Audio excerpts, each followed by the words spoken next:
Young Goodman Brown came forth at sunset into the street at Salem Village, but put his head back after crossing the threshold to exchange a parting kiss with his young wife. And Faith, as the wife was aptly named, thrust her own pretty head into the street, letting the wind play with the pink ribbons of her cap while she called to Goodman Brown. "Dearest heart," whispered she, softly and rather sadly when her lips were close to his ear. "Prithee put off your journey until sunrise and sleep in your own bed tonight. A lone woman is troubled with such dreams and such thoughts that she's afeard of herself sometimes. Pray tarry with me this night, dear husband, of all nights in the year." "My love and my faith," replied young Goodman Brown, "of all nights in the year, this one night must I tarry away from thee. My journey, as thou callest it, forth and back again, must needs be done twixt now and sunrise. What, my sweet, pretty wife, dost thou doubt me already, and we but 3 months married?" "Then God bless you," said Faith with the pink ribbons, "and may you find all well when you come back." "Amen," cried Goodman Brown. "Say thy prayers, dear Faith, and go to bed at dusk, and no harm will come to thee." So they parted, and the young man pursued his way until, being about to turn the corner by the meeting house, he looked back and saw the head of Faith still peeping after him with a melancholy air, in spite of her pink ribbons. Poor little Faith, thought he, for his heart smote him. What a wretch am I to leave her on such an errand. She talks of dreams, too. Methought as she spoke there was trouble in her face, as if a dream had warned her what work is to be done tonight. But no, no, 'twould kill her to think it. Well, she's a blessed angel on earth, and after this one night I'll cling to her skirts and follow her to heaven. With this excellent resolve for the future, Goodman Brown felt himself justified in making more haste on his present evil purpose. He had taken a dreary road, darkened by all the gloomiest trees of the forest, which barely stood aside to let the narrow path creep through and closed immediately behind.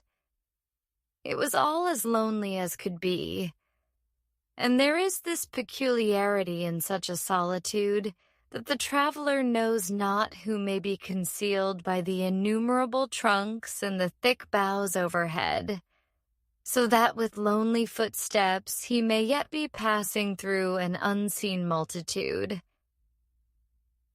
"There may be a devilish Indian behind every tree," said Goodman Brown to himself, and he glanced fearfully behind him as he added, "What if the devil himself should be at my very elbow?" His head being turned back, he passed a crook of the road, and looking forward again, beheld the figure of a man, in grave and decent attire, seated at the foot of an old tree. He arose at Goodman Brown's approach and walked onward side by side with him. "You are late, Goodman Brown," said he. "The clock of the Old South was striking as I came through Boston, and that is full 15 minutes agone." "Faith kept me back a while," replied the young man with a tremor in his voice, caused by the sudden appearance of his companion, though not wholly unexpected. It was now deep dusk in the forest, and deepest in that part of it where these two were journeying. As nearly as could be discerned, the second traveler was about 50 years old, apparently in the same rank of life as Goodman Brown, and bearing a considerable resemblance to him, though perhaps more in expression than features. Still, they might have been taken for father and son.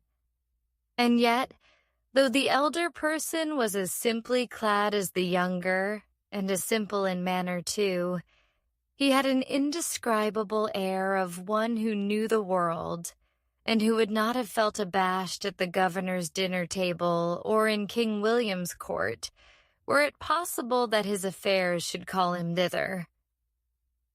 But the only thing about him that could be fixed upon as remarkable was his staff, which bore the likeness of a great black snake, so curiously wrought that it might almost be seen to twist and wriggle itself like a living serpent. This, of course, must have been an ocular deception, assisted by the uncertain light. "Come, Goodman Brown," cried his fellow traveler. "This is a dull pace for the beginning of a journey. Take my staff if you are so soon weary." "Friend," said the other, exchanging his slow pace for a full stop, "having kept covenant by meeting thee here, it is my purpose now to return whence I came. I have scruples touching the matter thou wotst of." "Sayest thou so?" replied he of the serpent, smiling apart. "Let us walk on, nevertheless, reasoning as we go, and if I convince thee not, thou shalt turn back. We are but a little way in the forest yet." "Too far, too far," exclaimed the goodman, unconsciously resuming his walk. "My father never went into the woods on such an errand, nor his father before him. We have been a race of honest men and good Christians since the days of the martyrs. And shall I be the first of the name of Brown that ever took this path and kept such company, thou wouldst say?" observed the elder person, interpreting his pause. "Well said, Goodman Brown. I have been as well acquainted with your family as with ever a one among the Puritans, and that's no trifle to say.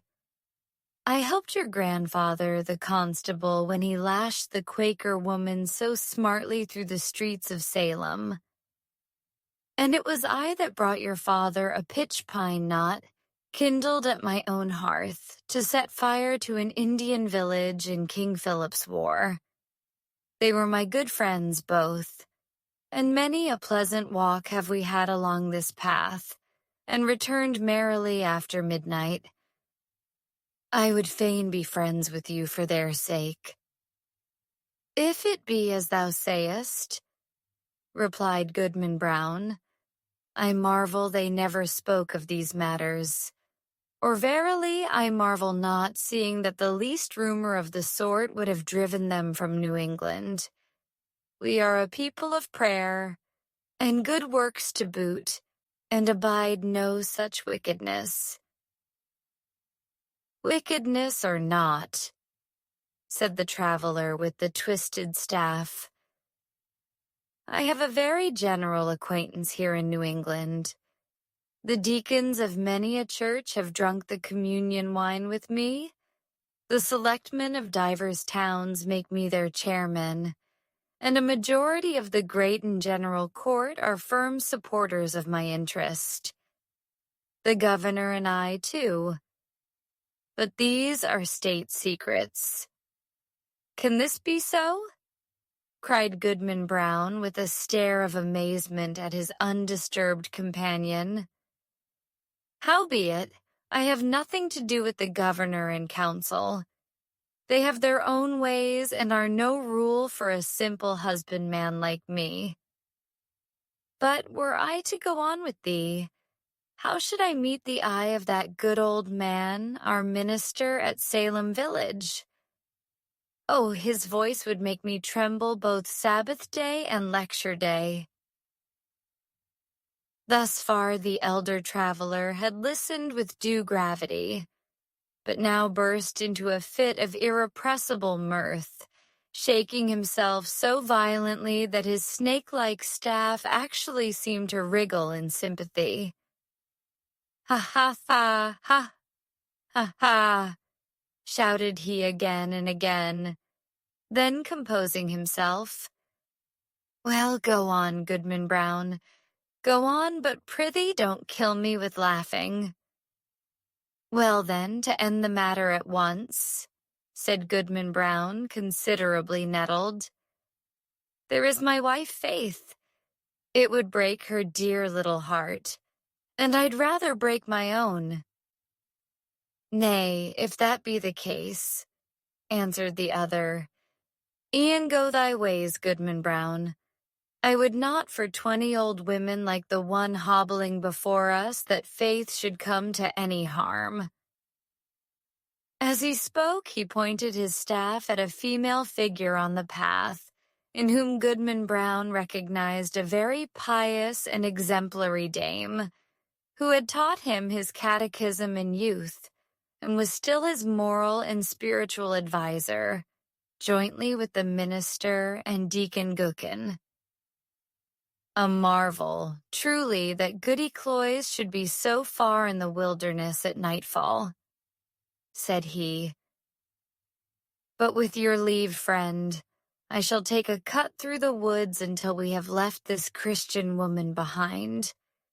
Being a stranger to you, she might ask whom I was consorting with and whither I was going. Be it so, said his fellow traveler. Betake you to the woods and let me keep the path.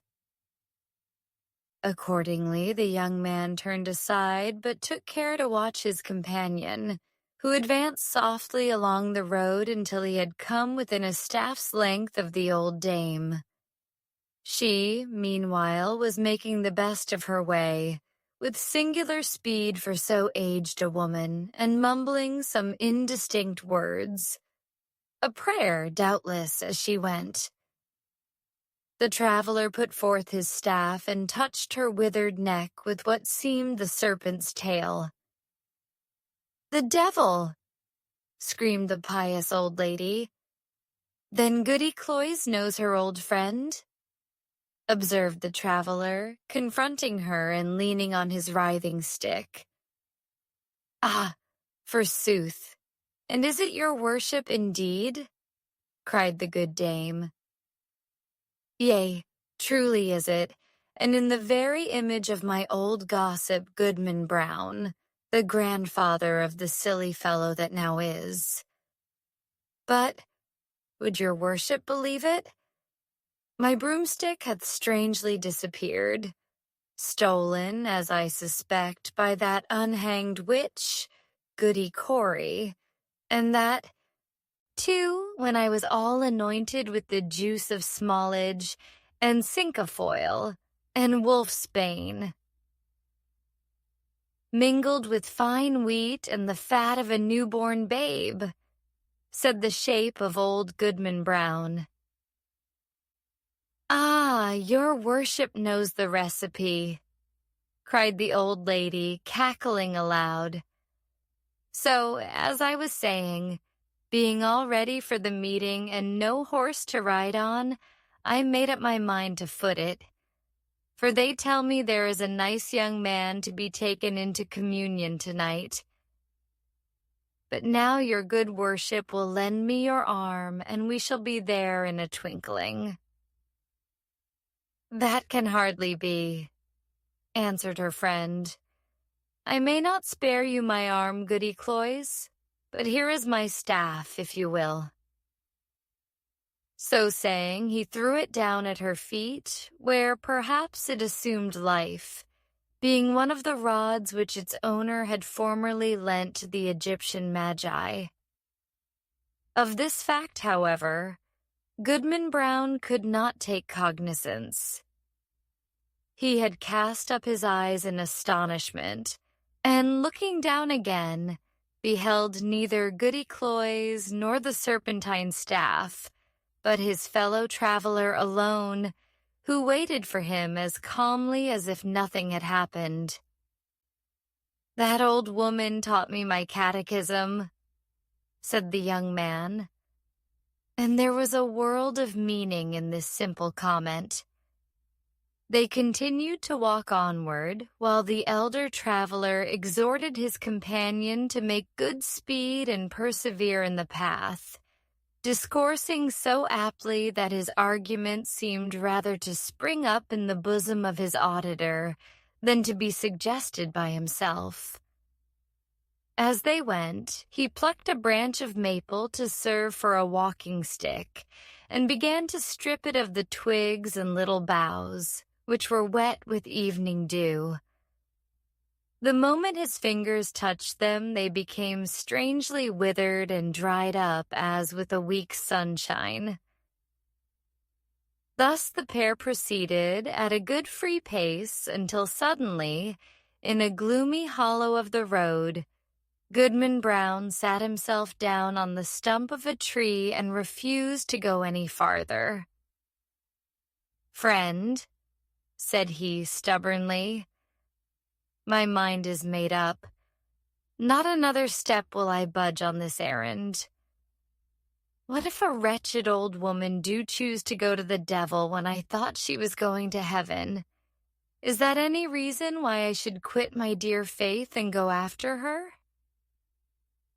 You will think better of this by and by," said his acquaintance composedly.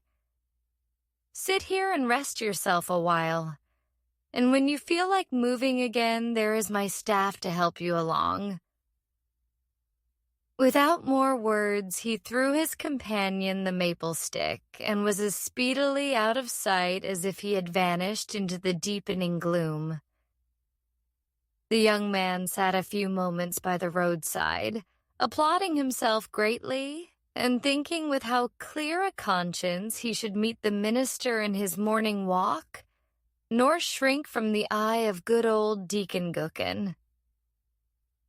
And what calm sleep would be his that very night, which was to have been spent so wickedly, but so purely and sweetly now, in the arms of faith.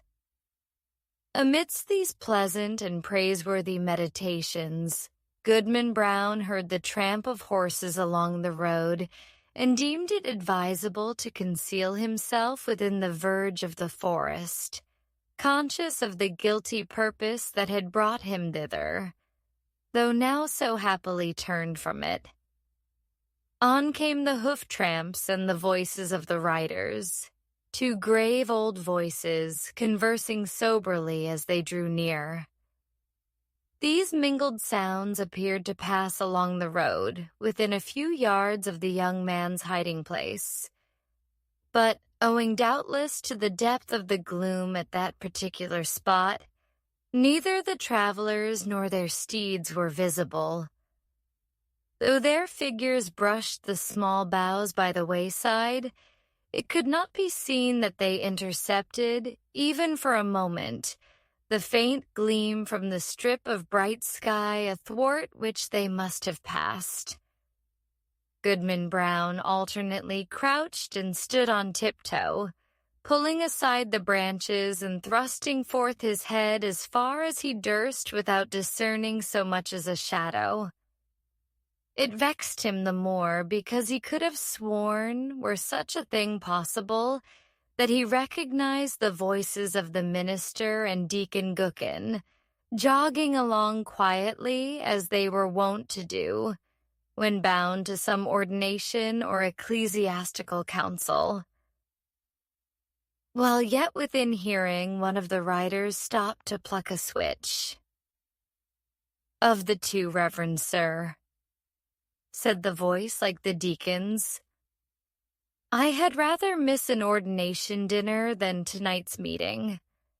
They tell me that some of our community are to be here from Falmouth and beyond, and others from Connecticut and Rhode Island, besides several of the Indian powwows, who, after their fashion, know almost as much deviltry as the best of us. 'Tis well, said the deacon, "I will not deny it. 'Tis a strange Moreover, there is a goodly young woman to be taken into communion." "Mighty well, Deacon Gookin," replied the solemn old tones of the minister. "Spur up, or we shall be late. Nothing can be done, you know, until I get on the ground."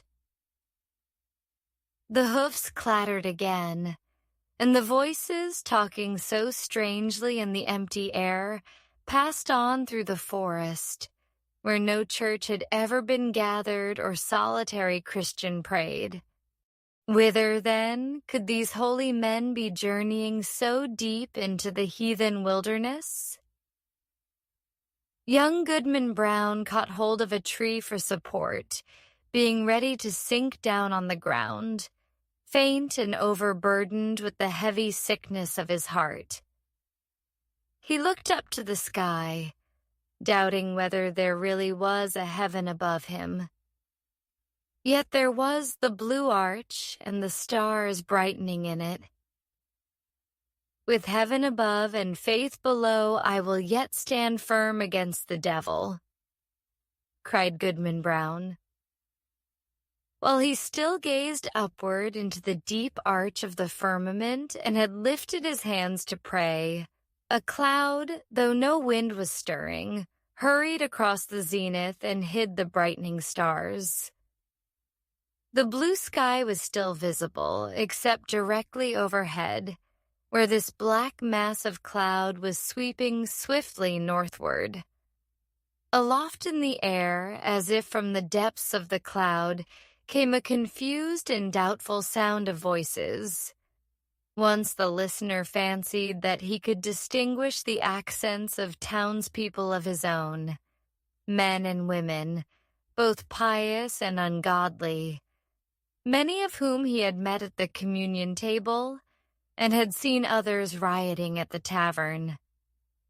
The next moment, so indistinct were the sounds, he doubted whether he had heard aught but the murmur of the old forest, whispering without a wind.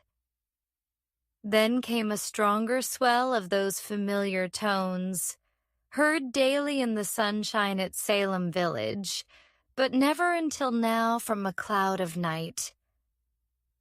There was one voice of a young woman uttering lamentations, yet with an uncertain sorrow, and entreating for some favor, which perhaps it would grieve her to obtain. And all the unseen multitude, both saints and sinners, seemed to encourage her onward. "Faith!" shouted Goodman Brown in a voice of agony and desperation, and the echoes of the forest mocked him, crying, "Faith! Faith!" as if bewildered wretches were seeking her all through the wilderness. The cry of grief, rage, and terror was yet piercing the night when the unhappy husband held his breath for a response. There was a scream, drowned immediately in a louder murmur of voices, fading into far-off laughter as the dark cloud swept away, leaving the clear and silent sky above Goodman Brown. But something fluttered lightly down through the air and caught on the branch of a tree. The young man seized it and beheld a pink ribbon. "My faith is gone," cried he after one stupefied moment. "There is no good on earth, and sin is but a name. Come, devil, for to thee is this world given." And maddened with despair, so that he laughed loud and long, did Goodman Brown grasp his staff and set forth again, at such a rate that he seemed to fly along the forest path rather than to walk or run. The road grew wilder and drearier and more faintly traced, and vanished at length, leaving him in the heart of the dark wilderness, still rushing onward with the instinct that guides mortal man to evil. The whole forest was peopled with frightful sounds, the creaking of the trees, the howling of wild beasts, and the yell of Indians, while sometimes the wind tolled like a distant church bell, and sometimes gave a broad roar around the traveler, as if all nature were laughing him to scorn. But he was himself the chief horror of the scene, and shrank not from its other horrors. "Ha, ha, ha!" roared Goodman Brown when the wind laughed at him. "Let us hear which will laugh loudest. Think not to frighten me with your deviltry. Come witch, come wizard, come Indian powwow, come devil himself, and here comes Goodman Brown. You may as well fear him as he fear you." In truth, all through the haunted forest, there could be nothing more frightful than the figure of Goodman Brown. On he flew among the black pines, brandishing his staff with frenzied gestures, now giving vent to an inspiration of horrid blasphemy, and now shouting forth such laughter as set all the echoes of the forest laughing like demons around him. The fiend in his own shape is less hideous than when he rages in the breast of man. Thus sped the demoniac on his course, until, quivering among the trees, he saw a red light before him, as when the felled trunks and branches of a clearing have been set on fire and throw up their lurid blaze against the sky at the hour of midnight. He paused in a lull of the tempest that had driven him onward, and heard the swell of what seemed a hymn, rolling solemnly from a distance with the weight of many voices. He knew the tune. It was a familiar one in the choir of the village meeting house. The verse died heavily away, and was lengthened by a chorus, not of human voices, but of all the sounds of the benighted wilderness pealing in awful harmony together. Goodman Brown cried out, and his cry was lost to his own ear by its unison with the cry of the desert. In the interval of silence, he stole forward until the light glared full upon his eyes. At one extremity of an open space, hemmed in by the dark wall of the forest, arose a rock, bearing some rude natural resemblance either to an altar or a pulpit, and surrounded by 4 blazing pines, their tops aflame, their stems untouched, like candles at an evening meeting. The mass of foliage that had overgrown the summit of the rock was all on fire, blazing high into the night and fitfully illuminating the whole field. Each pendant twig and leafy festoon was in a blaze. As the red light arose and fell, a numerous congregation alternately shone forth, then disappeared in shadow, and again grew, as it were, out of the darkness, peopling the heart of the solitary woods at once. "A grave and dark-clad company," quoth Goodman Brown. In truth they were such. Among them, quivering to and fro between gloom and splendor, appeared faces that would be seen next day at the council board of the province, and others which, Sabbath after Sabbath, looked devoutly heavenward, and benignantly over the crowded pews, from the holiest pulpits in the land. Some affirm that the lady of the governor was there. At least there were high dames well known to her, and wives of honored husbands, and widows a great multitude, and ancient maidens, all of excellent repute, and fair young girls, who trembled lest their mothers should espy them. Either the sudden gleams of light flashing over the obscure field bedazzled Goodman Brown, or he recognized a score of the church members of Salem Village, famous for their especial sanctity. Good old Deacon Gookin had arrived and waited at the skirts of that venerable saint, his revered pastor. But irreverently consorting with these grave, reputable, and pious people, these elders of the church, these chaste dames and dewy virgins, there were men of dissolute lives and women of spotted fame, wretches given over to all mean and filthy vice, and suspected even of horrid crimes.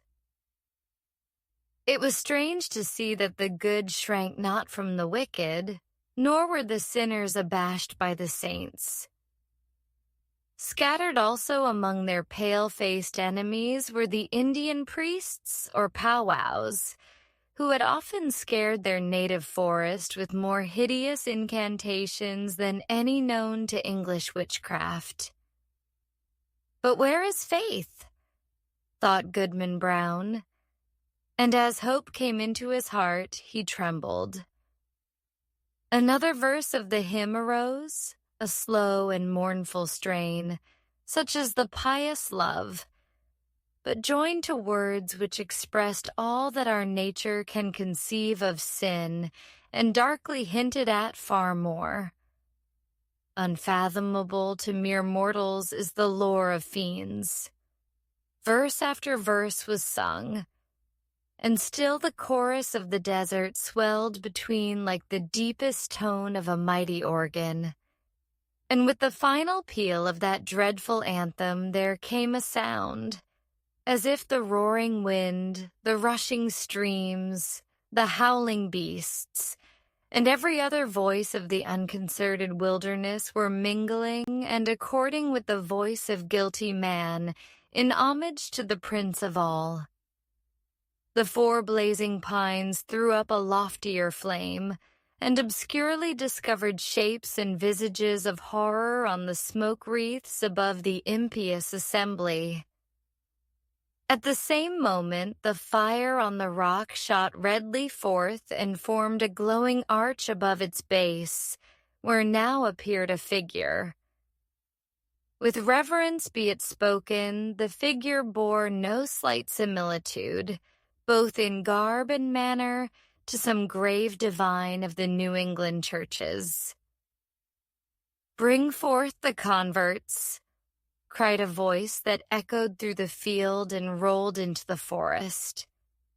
At the word, Goodman Brown stepped forth from the shadow of the trees and approached the congregation, with whom he felt a loathful brotherhood by the sympathy of all that was wicked in his heart. He could have well nigh sworn that the shape of his own dead father beckoned him to advance, looking downward from a smoke wreath, while a woman with dim features of despair threw out her hand to warn him back. Was it his mother? But he had no power to retreat one step, nor to resist, even in thought, when the minister and good old Deacon Gookin seized his arms and led him to the blazing rock. Thither came also the slender form of a veiled female, led between Goody Cloyes, that pious teacher of the catechism, and Martha Carrier, who had received the devil's promise to be queen of hell. A rampant hag was she, and there stood the proselytes beneath the canopy of fire. "Welcome, my children," said the dark figure, "to the communion of your race. Ye have found thus young your nature and your destiny. My children, look behind you." They turned, and flashing forth, as it were, in a sheet of flame, the fiend worshippers were seen. The smile of welcome gleamed darkly on every visage. "There," resumed the sable form, "are all whom ye have reverenced from youth. Ye deemed them holier than yourselves, and shrank from your own sin. contrasting it with their lives of righteousness and prayerful aspirations heavenward. Yet here are they all in my worshipping assembly. This night it shall be granted you to know their secret deeds. How hoary-bearded elders of the church have whispered wanton words to the young maids of their households. How many a woman, eager for widow's weeds, has given her husband a drink at bedtime and let him sleep his last sleep in her bosom. How beardless youths have made haste to inherit their father's wealth. And how fair damsels, blush not, sweet ones, have dug little graves in the garden, and bidden me, the sole guest to an infant's funeral. By the sympathy of your human hearts for sin, ye shall scent out all the places, whether in church, bedchamber, street, field, or forest, where crime has been committed, and shall exult to behold the whole earth one stain of guilt, one mighty blood spot. Far more than this, it shall be yours to penetrate in every bosom the deep mystery of sin, the fountain of all wicked arts, and which inexhaustibly supplies more evil impulses than human power, than my power at its utmost can make manifest in deeds. And now, my children, look upon each other. They did so, and by the blaze of the hell-kindled torches the wretched man beheld his faith, and the wife her husband, trembling before that unhallowed altar. Lo, there ye stand, my children, said the figure in a deep and solemn tone, almost sad with its despairing awfulness, as if his once angelic nature could yet mourn for our miserable race. Depending upon one another's hearts, ye had still hoped that virtue were not all a dream. Now are ye undeceived. Evil is the nature of mankind. Evil must be your only happiness. Welcome again, my children, to the communion of your race. Welcome, repeated the fiend worshippers in one cry of despair and triumph. And there they stood, the only pair, as it seemed, who were yet hesitating on the verge of wickedness in this dark world. A basin was hollowed naturally in the rock. Did it contain water, reddened by the lurid light? Or was it blood, or perchance a liquid flame? Herein did the shape of evil dip his hand and prepare to lay the mark of baptism upon their foreheads, that they might be partakers of the mystery of sin, more conscious of the secret guilt of others, both in deed and thought, than they could now be of their own. The husband cast one look at his pale wife, and Faith at him. What polluted wretches would the next glance show them to each other, shuddering alike at what they disclosed and what they saw?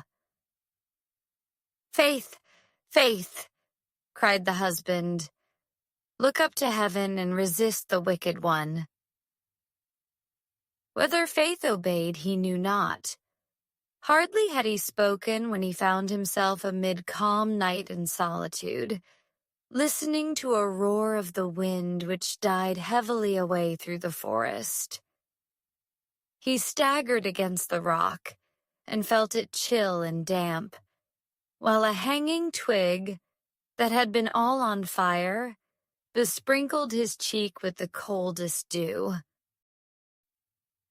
The next morning, young Goodman Brown came slowly into the street of Salem village, staring around him like a bewildered man. The good old minister was taking a walk along the graveyard to get an appetite for breakfast and meditate his sermon, and bestowed a blessing, as he passed, on Goodman Brown. He shrank from the venerable saint as if to avoid an anathema. Old Deacon Gookin was at domestic worship, and the holy words of his prayer were heard through the open window. "What God doth the wizard pray to?" quoth Goodman Brown. Goody Cloyes, that excellent old Christian, stood in the early sunshine at her own lattice, catechizing a little girl who had brought her a pint of morning's milk. Goodman Brown snatched away the child as from the grasp of the fiend himself. Turning the corner by the meeting-house, he spied the head of Faith, with the pink ribbons, gazing anxiously forth, and bursting into such joy at sight of him that she skipped along the street and almost kissed her husband before the whole village. But Goodman Brown looked sternly and sadly into her face, and passed on without a greeting. Had Goodman Brown fallen asleep in the forest and only dreamed a wild dream of a witch meeting? Be it so, if you will. But alas, it was a dream of evil omen for young Goodman Brown. A stern, a sad, a darkly meditative, a distrustful, if not a desperate man did he become from the night of that fearful dream. On the Sabbath day, when the congregation were singing a holy psalm, he could not listen because an anthem of sin rushed loudly upon his ear and drowned all the blessed strain.